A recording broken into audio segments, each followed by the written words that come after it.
உழவர் உலகம் வேட்டியில் உதயம். உதயம் வேட்டிகள் ஷர்ட்டுகள். மோடி அவர்கள் அமித்ஷா அவர்களினுடைய பேச்சு ஒருவேளை இந்தியா கூட்டணிக்குள் ஒரு குழப்பத்தை ஏற்படுத்தணுன்றது தான் அவங்களுடைய ஒரு வியூகமா இருந்தா அதுல வெற்றி பெறவே முடியாதுன்னு சொல்ல முடியுமா? இந்தியா கூட்டணிகளை குழப்பத்தை ஏற்படுத்துறதுக்கு அவங்க கடந்த ஓராண்டுகளாக முயற்சி பண்றாங்க. எவ்வளவுதான் குழப்பம் போட்டாலும் இது கொள்கை ரீதியான கூட்டணியில மிக உறுதியா இருந்தது. மாநிலத்துக்கு மாநிலம் முரண்பாடு இருக்கத்தானே செய்யல. அதுதானே முனவர் பாட்சா சுட்டிக்காட்டினாங்க. முரண்பாடு இருந்தது, எந்த மாற்று கருத்து இல்லை. அதனால தான் எங்களுடைய முதலமைச்சர் மிக தெளிவாக சொன்னார், யார் பிரதமராக வர வேண்டும் என்பதை விட யார் பிரதமராக வரக்கூடாது.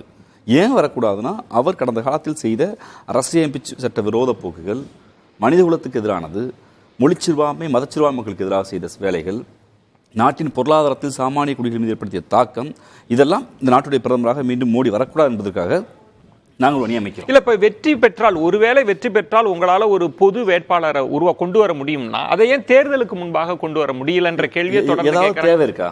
தேர்தலுக்கு முன்னாடி கொண்டு வரணும். 2014 அத்வானிக்கும் வாஜ்பாய்க்கும் அவ்வளவு தொந்தரவு கொடுத்து மோடி மாதிரி நாங்கள் ஒன்றும் தன்முனைப்பு கொண்டவர்கள் இல்லை. அந்த தன்முனைப்பு நாட்டுக்கு எதிராக போயிடும். அதை நாங்கள் பேச வேண்டிய அவசியம் இல்லை. நாங்கள் தெளிவாக சொல்கிறோம், எங்களை பொறுத்தவரை இந்த கேள்வி முதல் முறை கேட்கப்படுகிற கேள்வி அல்ல. 1000 முறை பாஜகவால் கேட்கப்பட்ட கேள்வி, பாராளுமன்றத்தில் கேட்கப்பட்ட கேள்வி. திரும்பவும் அந்த ஆயுதம் ஏற்கனவே எல்லா அவதூறு ஆயுதமும் எடுபடல, இந்த ஆயுதத்தை எடுக்கலாம் பார்க்குறாங்க. நாங்கள் மிக வெரி கிளியர், நீங்கள் நாட்டுடைய பிரதமர் யார் என்பதை விட நாட்டின் பிரதமராக மோடி வரக்கூடாது. அது தெளிவாக இருக்கா ஒன்று.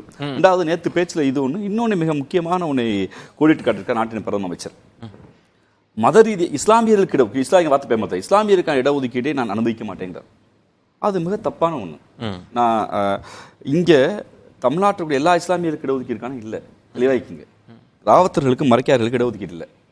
இங்க பார்த்த உங்களுக்கு சாதியா பார்த்தா தெரியும், ராவத்தருக்கு மறைக்காருக்கு இடஒதுக்கீடு இல்லை. இஸ்லாமியர்களுடைய பேக்வர்ட் கிளாஸ்க்கு தான் இடஒதுக்கீடு.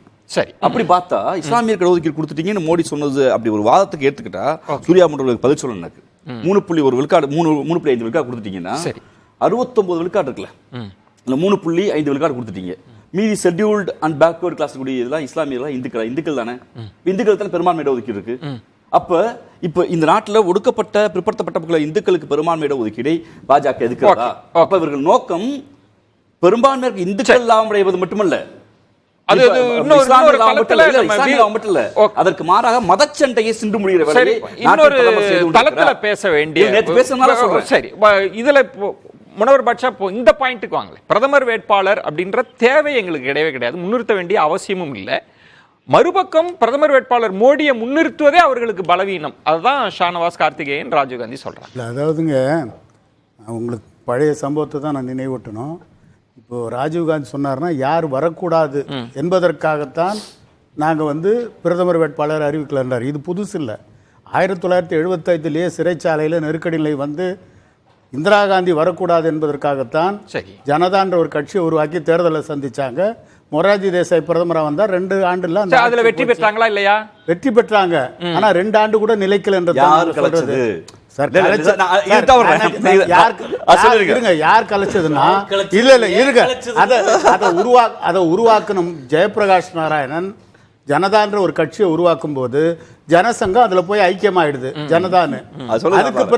அதுக்கு பிறகு ஜனதா கட்சியில நமக்கு நீங்க இப்படி ஒரு உதாரணம் சொல்றீங்க, நான் திரும்ப யூபிஏ சொன்னா அத வேண்டாம்ன்றீங்க. நான் சொல்றது வாஜ்பாய் அரசு கவிழ்ந்தத சொன்னா அத நீங்க அப்ப செலக்டிவா இருக்கீங்களா? எந்த ஜனதா கட்சி கூட்டணியில திராவிட முன்னேற்ற கழகம் இருந்ததோ அந்த ஆட்சி கவிழ்ந்ததற்கு பின்னால் இப்போ நாங்க சொல்ற அதே நிலைக்கு டாக்டர் கலைஞர் வரார்.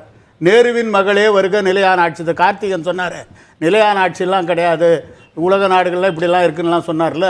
ஆனா இந்தியாவில் நிலையான ஆட்சி என்கின்ற வாதத்துக்கு தான் சரியா சொல்றீங்க. அதாவது அதற்கு முன்பு நிலையற்ற ஆட்சி இருந்தது, ஆட்சி கவிழ்ப்பு இருந்தது, அப்ப நிலையான ஆட்சிக்கான தேவை இருந்தது.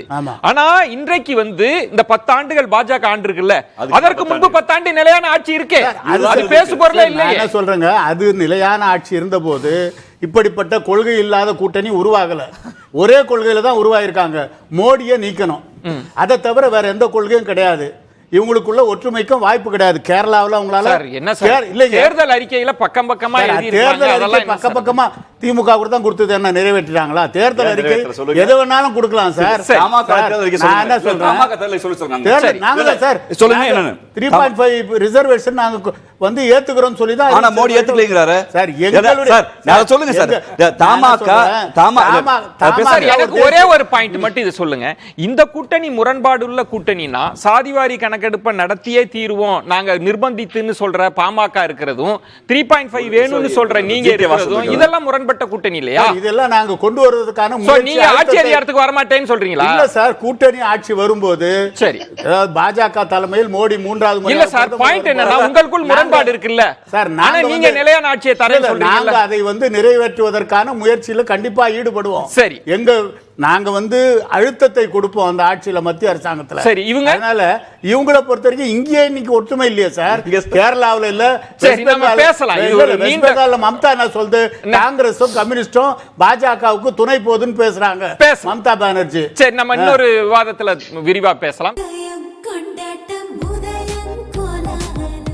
ஆடவர் உலகம் வேட்டியில் உதயம். உதயம் வேட்டிகள் ஷர்ட்டுகள்.